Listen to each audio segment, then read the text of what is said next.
कैसा रहेगा मिथुन राशि वालों का जून 2025। जून 2025 में कुछ चीज़ें आपके लिए ध्यान रखने लायक है। एक तो फर्स्ट हाउस के जो लॉर्ड हैं, मतलब मिथुन राशि के जो चंद्र कुंडली में फर्स्ट हाउस है, वहाँ पर 3 नंबर की राशि मिथुन ही दिखाई देगी। और उसके जो लॉर्ड है मतलब बुध, वो 12वें घर के अंदर बैठे हैं। तो जब तक 6 जून तक बुध भी मिथुन राशि में नहीं आएंगे, उस समय तक आपको इम्यूनिटी से जुड़े हुए, स्वास्थ्य से जुड़े हुए दिक्कतें देखने को मिलेंगी। उसके बाद ये दिक्कतें समाप्त हो जाएंगी। 7 जून को मंगल सिंह राशि में आएंगे और 15 जून को सूर्य भी मिथुन राशि में आ जाएंगे आपके। तो इससे फायदे क्या हैं? सबसे पहला, जो ज्ञान के भंडार भरने के लिए बुध और गुरु दोनों ही अच्छे प्लैनेट्स हैं। बट दिक्कत कहाँ देंगे? जब आप बहुत ज़्यादा ही मल्टीटास्किंग की ओर जाएंगे। मतलब 2 नावों पर सवार होना, 3 नावों पर सवार होना एक साथ। उसके चक्कर में आप ना तो ये कर पाएंगे ना वो कर पाएंगे, बस कहीं बीच में अटक कर रह जाएंगे। तो इसकी जगह एक जगह फोकस होकर फिर वो एक काम पूरा कीजिए। उसके बाद नेक्स्ट, अब जिन लोगों की पढ़ाई से जुड़ा हुआ काम है तो उनको मैं राय दूंगा कि अभी कुछ भी इधर उधर का मत ट्राई करो, आप सिर्फ पढ़ाई के ऊपर ही ध्यान दो, क्योंकि वो चीज़ आपको ज़्यादा फायदेमंद रहेगी भी और आपको फ़ायदा दिलाएगी भी, है ना। क्योंकि आपको 3 3 प्लेनेट यहाँ पर एक साथ सहयोग करने के लिए बैठे हैं। तो आपको ये जो योग मिलते हैं, इनके अंदर अगर कोई गवर्नमेंट से जुड़ी हुई चीज़ों की तैयारी कर रहा है तो बहुत अच्छा है, बहुत ही अच्छे तरीके से आपको फ़ायदा दिखाई देगा। दूसरी बात यहाँ पर क्या है कि 11वें घर के अंदर शुक्र बैठे हैं, सेकंड हाउस के 12th हाउस के लॉर्ड बनकर। तो जिन लोगों को विदेश में जाना है उनको भी फ़ायदा है। अब जिनका बहुत लंबे समय से अटका हुआ था ये काम, वो भी होता हुआ दिखाई देगा आपको। शनि 10वें भाव में बैठे हैं और 12 नंबर की मीन राशि में विराजमान है, जिसके स्वामी हैं गुरु। तो यहाँ पर शनिदेव बहुत ज़्यादा दिक्कत नहीं देंगे आपको, ना ही तो काम में विघ्न डालेंगे, ना ही आपके बार बार काम अटकेंगे। तो ऐसा कुछ अगर आपके दिमाग में है तो निकाल दीजिए। आपको यहाँ पर हेल्पिंग हैंड वाले ही शनिदेव मिलेंगे। बस थोड़ा डिसिप्लिन में रहना शुरू कीजिए। जितना ज़्यादा आप डिसिप्लिन रहोगे उतना ही ज़्यादा आपके लिए अच्छा रहेगा। हम जितना शनि को एक्टिव करके रखेंगे उतना ज़्यादा आपके लिए अच्छा है। अब बात की जाए मंगल की, जो कि सिंह राशि में आएगा और केतु के साथ विराजमान होगा। तो जब मंगल आपके थर्ड हाउस के अंदर आ जाएगा, उसके बाद क्या होगा? एक तो एंकर के इश्यूज बढ़ेंगे और सामने राहु है, तो जहाँ भी ज़्यादा एक्साइटमेंट से घुसोगे ना, वो काम बिना अटके हो जाए ऐसा हो नहीं सकता है। हालांकि इस कुंडली के अंदर अगर आप देखोगे तो शनिदेव जो है वो आपके हेल्पिंग हैंड में है, काम अटकाने का काम इनका होता है, बट ये आपका साथ देने के लिए तैयार बैठे हैं। और इनकी ही मित्र राशि, इनकी ही खुद की राशि कुंभ राशि के अंदर राहु है, जो कि है तो अपनी मित्र की राशि में। मतलब ज़्यादा काम अटकाएंगे नहीं, बट जितना ज़्यादा आप इसकी ओर चलोगे उतना ही ज़्यादा ये आपको ख़राब करेगा। मतलब अगर आप किसी भ्रम में हो, अपनी ही ज़्यादा धुन में रहते हो, मतलब यार मैं ये कर दूंगा, है ना, आप अलग ही दुनिया में हो, रियलिटी में जो चीज़ें नहीं हैं वहाँ आप जी रहे हो। तो ऐसे में क्या होता है कि ये बहुत बुरी तरह आपको घसीटता है और बुरी तरह से ही आपको खराब करता है। तो इस तरीके से अगर आप राहु को एक्टिवेट ना करके सिर्फ शनि देव की ओर जाएंगे, डिसिप्लिन में रहेंगे, तो वो चीज़ आपको फायदे में ही लेकर जाएगी।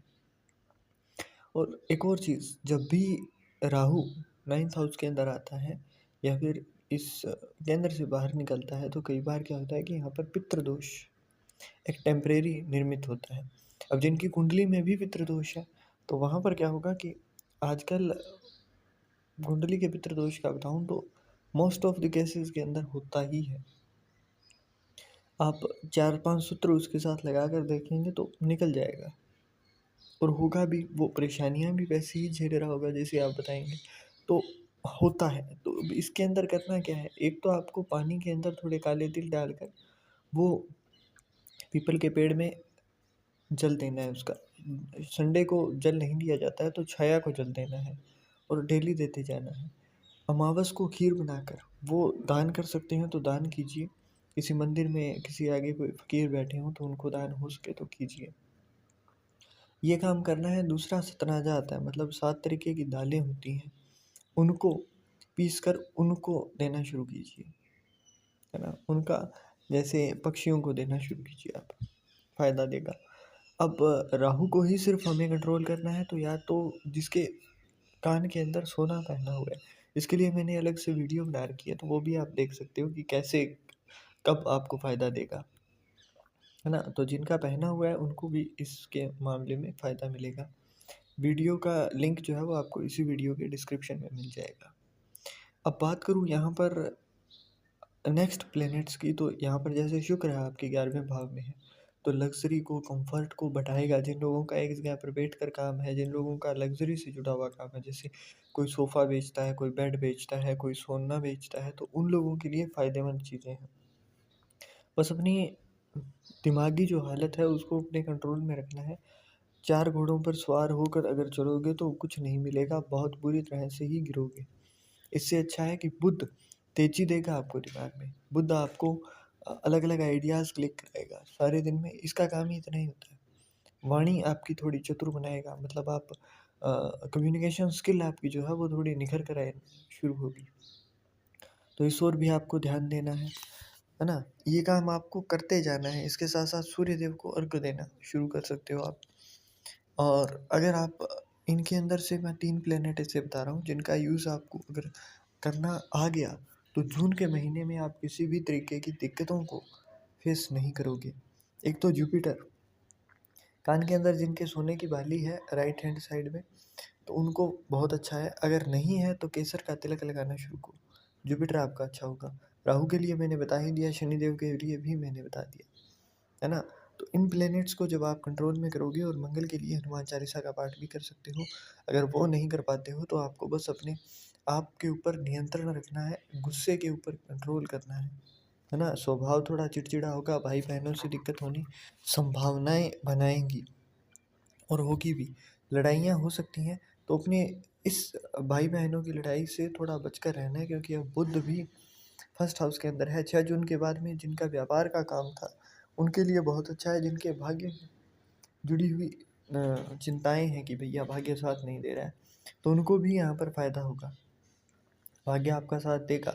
बस बहुत ज़्यादा एक्साइटमेंट से काम नहीं करना है, बहुत ज़्यादा ये नहीं करना है कि आप जाकर किसी को बता रहे हो काम होने से पहले ही, भैया मैं ये करूँगा और उससे इतना होगा, ये नहीं करना है। एवीलाई लोग माने या ना माने, आप इस टाइम के अंदर फेस करोगे, क्योंकि अब 1.5 साल के लिए राहु आपका 9th हाउस के अंदर ही है। जितना ज़्यादा एक्साइटमेंट में इधर उधर ढिंढोरा पिटोगे उतना ही ज़्यादा आपका काम जो है वो अटकता हुआ दिखाई देगा। तो आपको ये जो ढिंढोरे पीटने वाली आदत है ये छोड़ देनी है। जितना ज़्यादा ज़ुबान पर कंट्रोल करोगे और अपने आप की आवाज़ पर कंट्रोल करोगे उतना ही ज़्यादा अच्छा रहेगा। बुद्ध जो है वो बोलने की कला देता है, और जब आप इसी को मौन में बदलना शुरू कर देते हो, मतलब बाहर से भी चुप हो, किसी और के साथ भी नहीं बोल रहे हो और अपने साथ भी चुप हो। कई लोग क्या करते हैं कि बाहर नहीं बोलते हैं बट अपने ही साथ लगे रहते हैं। तो जब आप ये चुप्पी साधना शुरू करोगे ना, तब आपको अंदर झाँकने का मौका मिलेगा, और जब आप ये करते जाओगे तो आप असल में बुद्ध का सही यूज़ करना सीख जाओगे।